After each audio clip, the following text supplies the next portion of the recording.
Halo bro, jumpa lagi dengan Andri Wisnu di Cara Asik Belajar Statistik dan Jurus Jitu Cara Bikin Skripsi. Kali ini aku ingin melanjutin tentang video cara sederhana bikin latar belakang masalah di bab 1.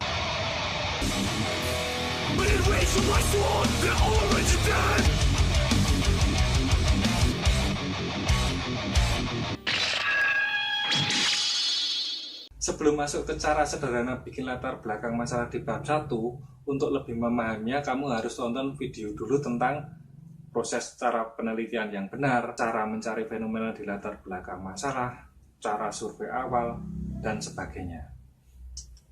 Ingat, video ini hanya lanjutan dari video sebelumnya, yaitu cara sederhana bikin latar belakang masalah di bab 1. Oke, mari kita lanjutkan cara bikin latar belakang masalah di bab 1. Mulai paragraf 1. Paragraf 1 ini biasanya diawali dengan hal-hal yang bersifat umum. Ya agak nyerempet-nyerempet ke judul kita lah. Nah ini, biasanya dengan kata-kata apa? Dengan kata-kata seperti ini. Era globalisasi. Wah, titik-titik-titik. Dewasa ini perkembangan dunia, titik-titik-titik. Nah, itu. Atau keadaan ekonomi di dunia yang krisis. Nah, mulai dengan kata-kata yang seperti itu biasanya ya. Nah, terus bisa juga pada era perdagangan bebas dan selanjutnya.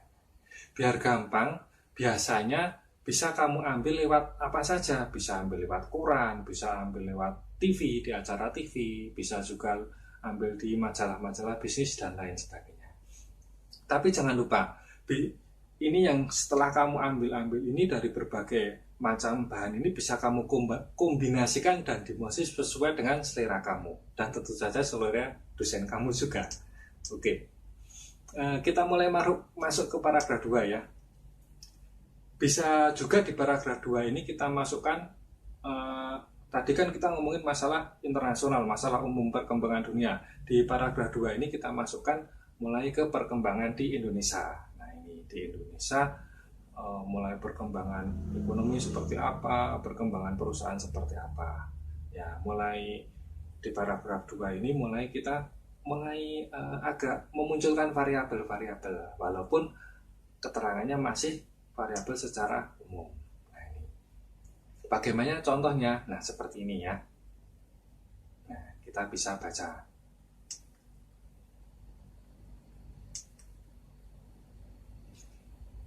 Paragraf 3, kita mulai bahas variabelnya. Biasanya kita bahas mulai dari variabel terikatnya terlebih dahulu. Contohnya apa? Loyalitas pelanggan. Nah, kita bahas dulu loyalitas pelanggannya seperti apa. Nah, ini di situ definisinya seperti apa. Nah, itu bisa juga dimasukkan. Ingat, di sini biar paragraf kita saling nyambung antar paragraf 1 dan 2, 2 dan 3, maka kita harus bikin yang namanya kalimat jembatan. Nah, ini sangat penting, kalimat jembatan ini. Nah, kalimat jembatan ini fungsinya adalah biar nyambung antara satu paragraf dengan paragraf yang lainnya. Seperti apa contoh kalimat jembatan ini? Nah, ini. Sudah lihat kan contohnya? Kenapa butuh kalimat jembatan ini? Nah, biar lebih luwes. Nah, biar lebih luwes antara satu paragraf yang satu dengan yang lainnya. Ada sambungnya. Nah, itu. Ini tentang contoh kalimat jembatan antara paragraf 3 ke paragraf 4. Biasanya ada seperti ini. Banyak hal yang mempengaruhi loyalitas pelanggan. Di antaranya adalah harga, lokasi supermarket, dan kepuasan pelanggan. Nah, setelah itu maka harga, kepuasan pelanggan, lokasi supermarket itu dijelaskan di paragraf-paragraf selanjutnya. Paragraf 4. Ya, kita masuk ke paragraf 4. Kalau ada biasanya variabel intervening dan moderatingnya. Kalau ada loh ya ini. Ada baiknya setiap paragraf menjelaskan tentang variabel yang akan diteliti seperti yang tadi, ya definisinya dan lain-lain. Ya, sekarang kita masuk ke paragraf 5. Paragraf 5, 6, dan 7 ini biasanya kita mulai ngomongin tentang variabel bebasnya.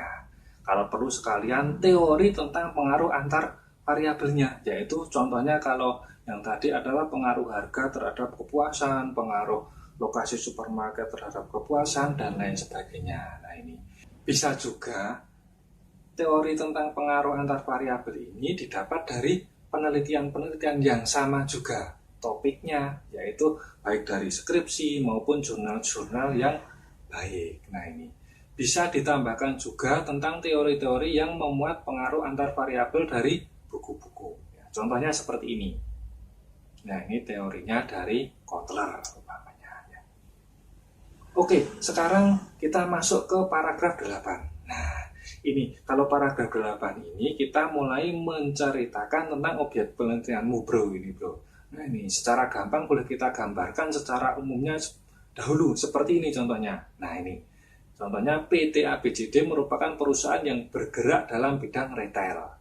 Perusahaan ini memiliki supermarket dengan 4 cabang besar di Yogyakarta. Nah, ini perusahaan ini berdiri sejak tahun beralamatkan dan lain sebagainya. Nah, terus kita masuk ke paragraf 9. Di paragraf 9 ini mulai munculkan fenomena-fenomena yang terkait dengan variabel terikatnya. Kalau perlu, nah ini harus berdasarkan data-data yang relevan dengan variabel yang kamu ambil. Contohnya ini ya, contohnya seperti ini. Tadi di bab 8 itu, di akhir bab 8 bisa dibuat kalimat jembatan seperti ini. Loyalitas pelanggan akan menjadi hal yang sangat penting untuk mencari laba yang maksimal untuk PT ABCD tersebut. Nah, di paragraf 9-nya bisa dengan kata-kata seperti ini. Akhir-akhir ini loyalitas pelanggan dirasa sangat menurun. Ini terlihat dari jumlah pengunjung yang semakin hari fluktuatif tapi cenderung menurun. Nah, hal ini dapat dilihat dari data di bawah ini. Nah, ini dilihat datanya ya, dari semakin hari ini dari minggu tiap minggu ini semakin menurun. Nah, ini merupakan sebuah masalah. Bagaimana cara mencari fenomena-fenomena seperti ini, permasalahan, tonton lagi di video-video yang lain. Nah, untuk paragraf selanjutnya yaitu paragraf 10, 11, 12, ya, ini sama juga memunculkan fenomena di variabel bebas atau variabel intervening dan moderatingnya. Kalau yang tadi paragraf 9 di variabel terikatnya, ini di variabel bebasnya. Nah, terakhir, kalau ini seumpamanya ya, ini skripsinya itu di bab satunya di latar belakang masalah 13 paragraf, maka yang paragraf terakhir ini merupakan paragraf penutup. Biasanya diakhiri dengan kesimpulan-kesimpulan permasalahan yang sangat penting atau urgensi dari penelitian itu. Bisa juga dengan kata-kata seperti ini. Dengan banyaknya permasalahan yang terungkap, maka peneliti tertarik untuk mengambil judul. Nah, Oke, ingat ya, teknik yang aku sharingkan ini di video ini cuma cara sederhana bikin latar belakang masalah. Kalau kamu bikin latar belakang, nggak harus kaku persis saklek seperti teknik-teknik di videoku. Kamu bisa fleksibel dengan memodifikasinya sesuai dengan kebutuhan dan judul kamu dan dosen kamu juga. Sekarang kamu bisa bikin latar belakang masalah sendiri ya. Oke, terus latihan bikin latar belakang masalah ya. Untuk lebih jelasnya tonton video yang lainnya. Jangan lupa like, share, and klik tanda loncengnya ya.